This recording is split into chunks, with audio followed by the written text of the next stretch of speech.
নিজের স্ত্রীকে বলবেন আই লাভ ইউ। কি বলবেন? কথা বুঝে না বোধহয়। কি বলবেন? সবাই বলেন কি বলবেন? মুরব্বী একজনও কয় না, কয় এতদিন কইছি না, অহনো কম না। বলবেন, ভালোবাসা প্রকাশ করবেন। স্ত্রীরা এটা খুব চায়, স্বামীর পক্ষ থেকে এই খুনসুটিগুলো খুব পছন্দ করে। আপনি আজকে যে বলেন, দেখবেন ফ্যামিলির সুখ বাড়তে শুরু করছে। সুনানে তিরমিজির বর্ণনা দেখেন, বিশ্বনবী যে আই লাভ ইউ বলতো, তার দলিল শুনেন। সাহাবারা জিজ্ঞেস করলেন, ইয়া রাসূলুল্লাহ, মান আহাব্বুন নাস ইলাইক, ও নবী, কারে সবচেয়ে বেশি ভালোবাসেন? Who do you love the most? নবী কাকে সবচেয়ে বেশি লাভ করেন আপনি? সাহাবারা প্রশ্ন করলেন, ইয়া রাসূলুল্লাহ, কাকে লাভ করেন বেশি? আল্লাহর হাবিব সাল্লাল্লাহু আলাইহি ওয়াসাল্লাম বললেন, আয়েশা, আয়েশা রে। সুবহানাল্লাহ কইবেন না? সাহাবারা বললেন, ওমিনার রিজাল, পুরুষদের মধ্যে কারে বেশি পছন্দ করেন? বিশ্বনবী বললেন, আবুহা, আয়েশার বাবা রে। সাইয়েদনা আয়েশা রাদিয়াল্লাহু তাআলা আনহার বাবার নাম কি? আবু বকর। কি নাম? আবু বকর। আল্লাহর হাবিব সাল্লাল্লাহু আলাইহি ওয়াসাল্লাম বললেন, সবচেয়ে বেশি লাভ করি আয়েশাকে।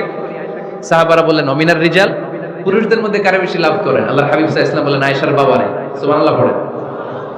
আম্মা জান আয়েশাকে বিশ্বনবী এত ভালোবাসতেন। আম্মা জান আয়েশা পেয়ালার যেইখানে ঠোঁট লাগিয়ে দুধ পান করতেন, বিশ্বনবী পেয়ালার ওই জায়গাটা খুঁজে খুঁজে ওই জায়গায় ঠোঁট লাগিয়ে দুধ পান করতেন। আম্মা জান আয়েশা রাদিয়াল্লাহু তাআলা না গোশত খেয়ে হাড্ডি চষে হাড্ডিটা রেখে দিলে বিশ্বনবী আম্মা জান আয়েশার চষা হাড্ডিটা মুখে নিয়ে আবার চষতে শুরু করে দিতেন। পড়েন সুবহানাল্লাহ। দুইজন একসাথে এক বালতি থেকে পানি নিয়ে গোসল করতেন। পড়েন আল্লাহু আকবার। তাহলে এভাবে ভালোবাসা প্রকাশ করতে পারবেন তো? 6 নাম্বার স্বামীর দায়িত্ব হচ্ছে গৃহস্থলী ছোটখাটো যে কাজ আছে এই কাজগুলোতে হেল্প করা। আমরা অনেক সময় এগুলোর লজ্জা মনে করি। আল্লাহর হাবিব সাল্লাল্লাহু আলাইহি ওয়াসাল্লাম আমাদের মডেল। আল্লাহর হাবিব সাল্লাল্লাহু আলাইহি ওয়াসাল্লাম ঘরের কাজে সাহায্য করতেন। আপনারা এইভাবে ওটা শুরু করলেন? হ্যাঁ, বক্কা বসেন বসেন বসেন, শেষ করে দিচ্ছি, আর 10 মিনিট বসেন। আল্লাহর হাবিব সাল্লাল্লাহু আলাইহি সাল্লাম ঘরের কাজে সাহায্য করতেন। আপনারা ঘরের কাজে সাহায্য করেন তো? আম্মা জান আয়েশা বলেন, বিশ্বনবী নিজ হাতে জুতা সেলাই করেছেন, নিজ হাতে জামা সেলাই করেছেন। মুসনাদে আহমদ ইবনে হাম্বলের বর্ণনা, আল্লাহর রাসূল সাল্লাল্লাহু আলাইহি ওয়াসাল্লাম দুধ খেতে মন চাইলে নিজ হাতে ছাগলের দুধ দহন করেছেন। সুবহানাল্লাহ। নিজে আটার খামির বানাতেন, আম্মা জান আয়েশা চুলায় সেকা দিতেন। আবার আম্মা জান আয়েশা রাদিয়াল্লাহু তাআলা আনহা আটার খামির বানাতেন, বিশ্বনবী এটা চুলায় সেকা দিতেন। সুবহানাল্লাহ পড়ে।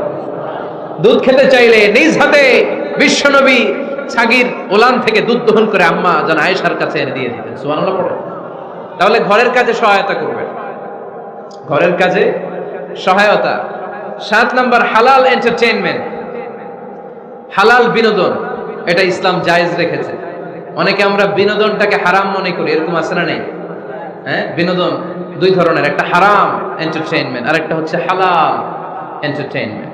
আম্মা জান আয়েশা রাদিয়াল্লাহু তাআলা আনহাকে নিয়ে মরুভূমিতে দৌড়াদৌড়ি করতেন।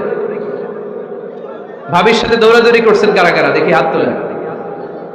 হ্যাঁ, দৌড়াদৌড়ি করছেন কোথায়? যৌতুকের লাগে হেতেরে দৌড়াইছেন?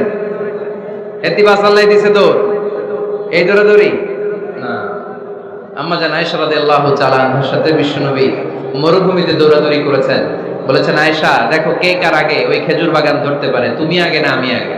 একবার বিশ্বনবী জিতলেন, তার 7 বছর পরে প্রথমে আম্মা জান আয়েশা রাদিয়াল্লাহু তাআলা আনহা ওই দৌড়ে জিতলেন। তার 7 বছর পরে বিশ্বনবী জিতে আম্মা জান আয়েশাকে হারায় দিলেন। পড়েন সুবহানাল্লাহ। ঈদের দিন আম্মা জান আয়েশাকে হাবাসী সাহাবাদের তীর আর বল্লম দিয়ে যে খেলা চলতে, এই খেলা দেখাতেন। সুবহানাল্লাহ পড়েন। বিশ্বনবী খেলা দেখাতেন আম্মা জান আয়েশাকে। এই হচ্ছে স্বামীর দায়িত্ব। হালাল এন্টারটেইনমেন্ট আপনি করতে পারবেন।